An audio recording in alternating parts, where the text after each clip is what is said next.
আসসালামু আলাইকুম ভিউয়ার্স, আশা করি সবাই অনেক অনেক ভালো আছেন। আজকে হচ্ছে এই ভিডিওতে মূলত হচ্ছে আমরা একটা বিল্ডিং এ আপনি পলিথিন ইউজ করার ক্ষেত্রে কি কি ধরনের হচ্ছে সুবিধা পাইতে পারেন এবং কি ধরনের অসুবিধা আপনার অসুবিধায় পড়তে পারেন সে বিষয়গুলো নিয়ে হচ্ছে আমরা আলোচনা করব। ভিউয়ার্স, আপনারা আমাদের এই প্রজেক্ট এখানে দেখতে পাচ্ছেন যে প্রজেক্টটা, এটা হচ্ছে আমাদের একটা 5 তলা ভবনের গ্রাউন্ড ফ্লোরের 1 তলার যে ছাদটা, এটা ঢালাই অলরেডি কমপ্লিট হয়ে গেছে।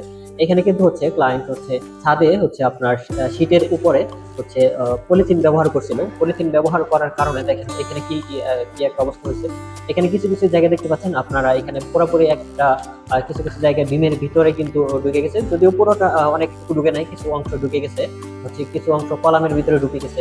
এখানে কিন্তু ঢুকে যাওয়ার কারণে এখানে বড় একটা অসুবিধার সৃষ্টি হয়েছে এবং হচ্ছে এখানে আপনি যখন চিপিং করবেন, চিপিং করাটা কিন্তু অনেক কষ্টকর হয়ে যাবে।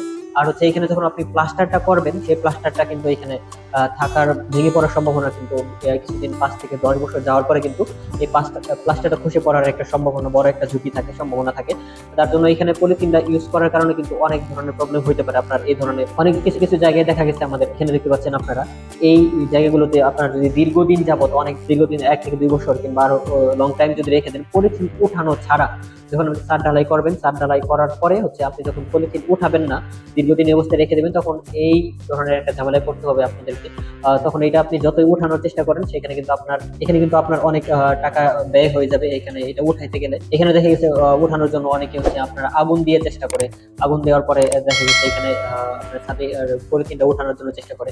আর অনেকে দেখা গেছে হচ্ছে এখানে বিভিন্ন ধরনের এসিড ব্যবহার করার জন্য চেষ্টা করে। এই যেখানে তার জন্য মূলত এখানে আমি আসলে আপনাদেরকে প্রথমে পলিথিন ব্যবহার করার যে ব্যাড ইফেক্ট গুলো, সেগুলো কিন্তু বলার জন্য চেষ্টা করলাম যে এই ব্যাড ইফেক্ট গুলো হচ্ছে যখন আমরা পলিথিন ইউজ করব, সেক্ষেত্রে কিন্তু এই ব্যাড ইফেক্ট গুলো আমাদের পড়তে পারে, সম্ভাবনা থাকে। এখন আসলে হচ্ছে অনেকেই বলবেন যে আসলে পলিথিন ইউজ না করলে তাহলে আমরা সাথে কিভাবে এটাকে আমরা রোধ করতে পারি, তাহলে সাথে আমরা কি দিব।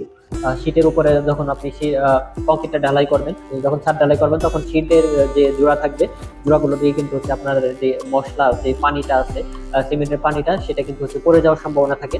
তার জন্য কিন্তু আপনি অনেকে বলতে পারেন যে এর জন্য আমরা এখানে কি ইউজ করতে পারি। তাহলে এর জন্য এই সমাধান হিসেবে আমি আপনাদেরকে দুটা সাজেশন দিতে পারবো। সেটা হচ্ছে, ধরেন হচ্ছে এখানে একটা কাজ করতে পারেন যে শীট গুলো যখন আপনারা বিছানোর ক্ষেত্রে শীটের হচ্ছে জোড়াগুলো হচ্ছে আপনারা যখন প্রবেশ করাবেন, জোড়াগুলো দিবেন, সেগুলো কিন্তু হচ্ছে শীটগুলো ভালো শীট দিতে হবে।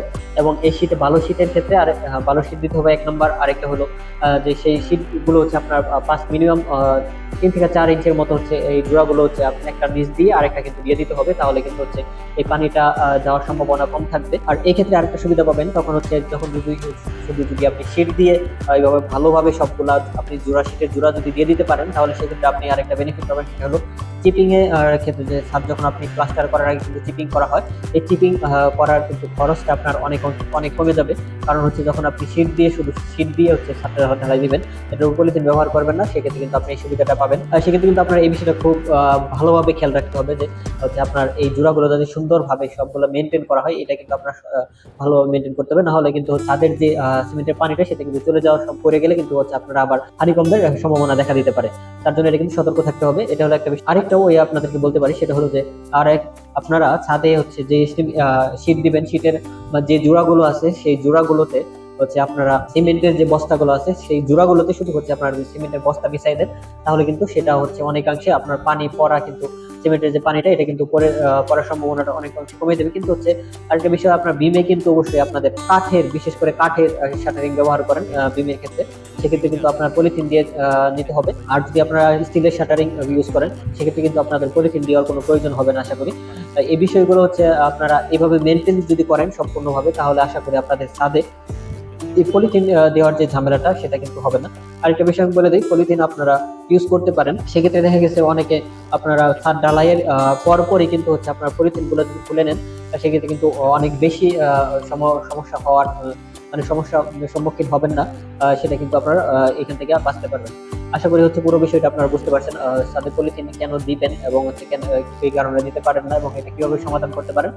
তো আপনারা যদি এই ধরনের কনস্ট্রাকশন রিলেটেড পরামর্শ পেতে চান এবং বাড়ির ড্রয়িং ডিজাইন করাতে চান, তাহলে আমাদের স্ক্রিনে দেওয়া নাম্বারে আমাদের সাথে যোগাযোগ করতে পারেন। আশা করি হচ্ছে আপনাদেরকে আমরা সর্বোচ্চ পরিমাণ বেস্ট কোয়ালিটি সার্ভিস দিতে পারবো। তো সবাইকে ধন্যবাদ জানিয়ে আজকের মতো এখানে বিদায় নিচ্ছি। দেখা হবে সামনের কোনো ভিডিওতে। সে পর্যন্ত সবাই ভালো থাকবেন, সুস্থ থাকবেন। আসসালামু আলাইকুম।